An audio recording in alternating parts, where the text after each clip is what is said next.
क्या लगाया तूने? सो हेलो गाइज, अब हम देखने वाले हैं कि द्वारका कहाँ पे है, मतलब कितनी गहराइयों में रियल द्वारका। गुजरात में है ये द्वारका, 103 फीट डेप्थ में। तो उसमें लिखा हुआ भी आ रहा है। आवाज लाउड कर दे।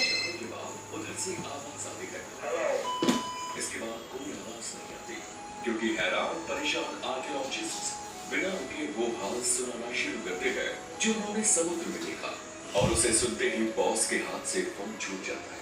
आखिर उन्होंने समुद्र में ऐसा क्या देख लिया कि उन्हें ठंड में भी पसीने आ गए, जिसे जानकर बॉस भी कुछ बोल नहीं पाए। जानने के लिए चलिए हमारे साथ अरब सागर के उसी गहराई में। अरब सागर में मतलब पैसिफिक ओशन। ये देख रहे हो, मुझे परेशान करता है, फिर मैं पीट देता हूँ, फिर बुआ से कह देता है। कितने ही रहस्य समुद्र के नीचे आज भी कई ऐसे राज दबे हैं जिनके बारे में किसी को कुछ नहीं पता। कुछ सालों पहले अरब सागर की गहराई में ऐसी एक साइट खोजी गई जिसे देखकर हर कोई हैरान था। दरअसल वो एक भरी पूरी नगरी थी, ऐसी नगरी जो इतना खूबसूरत द्वारका जिसे कोई एक बार देख ले। ऊंची दीवारें, बड़े बड़े गेट और सड़कें। अभी मैं तू ज्यादा मत हाथ बोला कर, तेरे हाथ में कहाँ से लग गई? लग जाती है अभी, ये लग जाता मेरा यहाँ पे हाथ। ऐसी नगरी तेरे अब झापड़ मारना शुरू करूंगी। एक और सी निकाल पे और ये है जिसके बारे में महाभारत में भी बताया गया है, यानी श्री कृष्ण की नगरी। एक सेकंड में अभी आया। जिसे भगवान श्री कृष्ण ने समुद्र किनारे बसाया था। अब आप कहेंगे कि हमें कैसे पता कि यही द्वारका है? इसका क्या प्रूफ है? क्योंकि द्वारका जो गुजरात के जामनगर जिले में अरब सागर के तट पर बसा एक छोटा सा शहर है, जिसे भगवान विष्णु के 4 धामों में से एक माना जाता है, जहाँ हजारों कृष्ण गाइस एक सेकंड से दर्शन के लिए आते हैं। अगर वो द्वारका है तो फिर ये क्या है?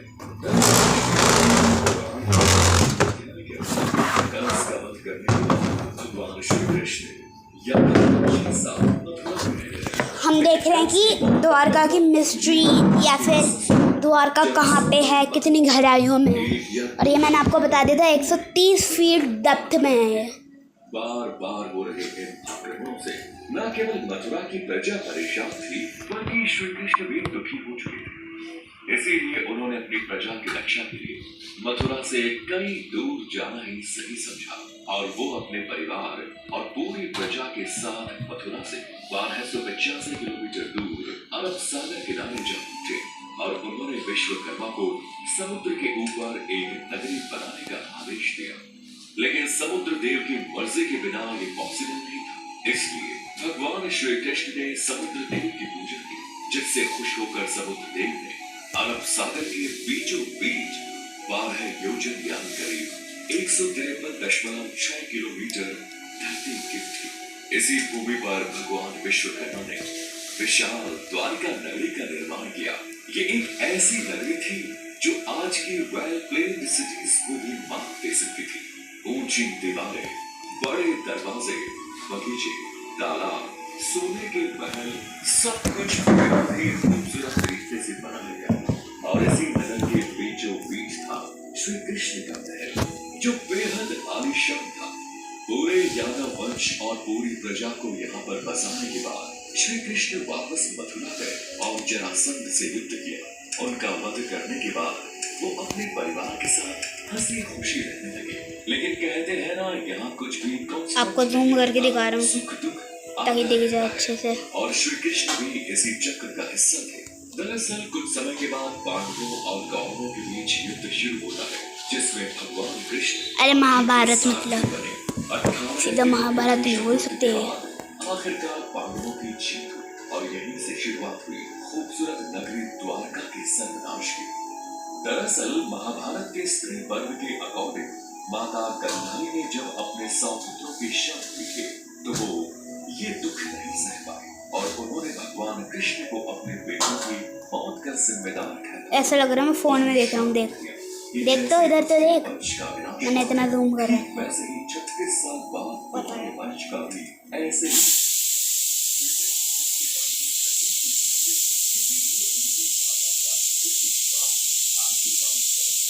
अरे इसके अलावा एक और श्राप जो यादव वंश के विनाश का कारण होगा।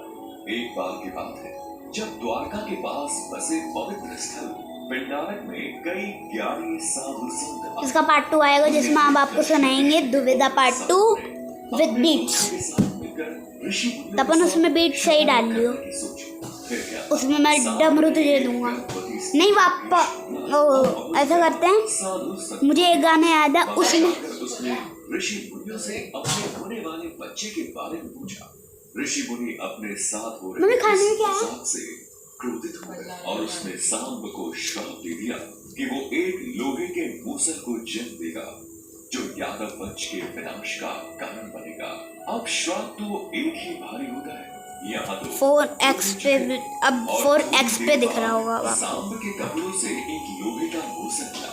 जब श्री कृष्ण के नाना उग्रसेन को सांप के अंदर से एक निडल निकली थी। तो उसने उस लोहे के मूसल के टुकड़े के और उन्हें समुद्र में फेंक दिया।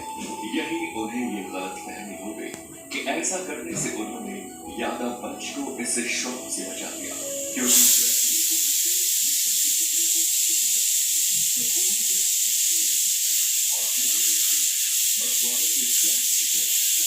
जब उन्हें चीरा जाता तो उनके पेट से उसी लोहे के मूसल के टुकड़े निकलते। एक शिकारी उन लोहे के टुकड़ों से जहरीले तीर बना लेता है और ऐसे टुकड़े टुकड़े सुनाई दे रहा है ना? कमेंट में बताना।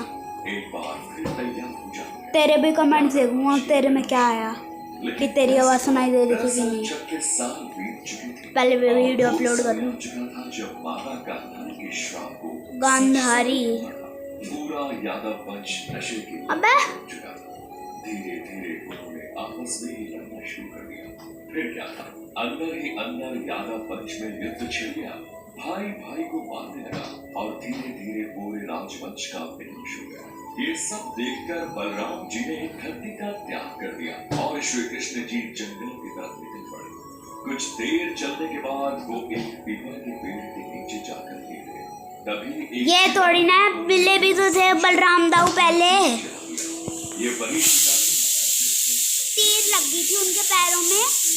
उसके बाद बलराम दाऊ से मिले थे कृष्ण जी, फिर वो ऊपर गए थे, मतलब बैकुंठ धाम। श्री कृष्ण को लगा तो उनकी मौत हो गई और उन्हीं के साथ पूरा यादव वंश खत्म हो गया। यादव नहीं, द्वारका। चला तो वो दौड़कर द्वारका पहुंचे, लेकिन तब तक वहां सब कुछ खत्म हो चुका। पूरी द्वारका आग में जल गई। इसके बाद अर्जुन ने जैसे तैसे खुद को संभाला और जलती हुई नगरी से लोगों को बाहर निकाला। खाली होते ही द्वारका नगरी हमेशा के लिए समुद्र में समझ गई। अब आपका द्वारका को लेकर जो कंफ्यूजन है उसको भी दूर करते हैं। दरअसल आज द्वारका को 2 हिस्सों में बांटा गया है, द्वारका और बेट द्वारका। द्वारका समुद्र के किनारे बसा एक छोटा सा शहर और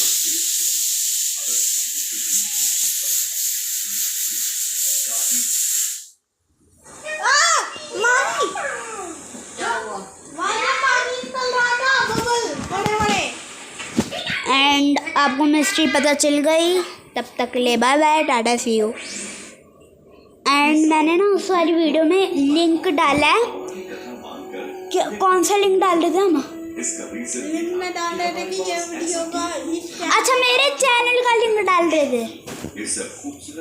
तब तक के लिए bye bye, tata see you, good bye, bye bye bye.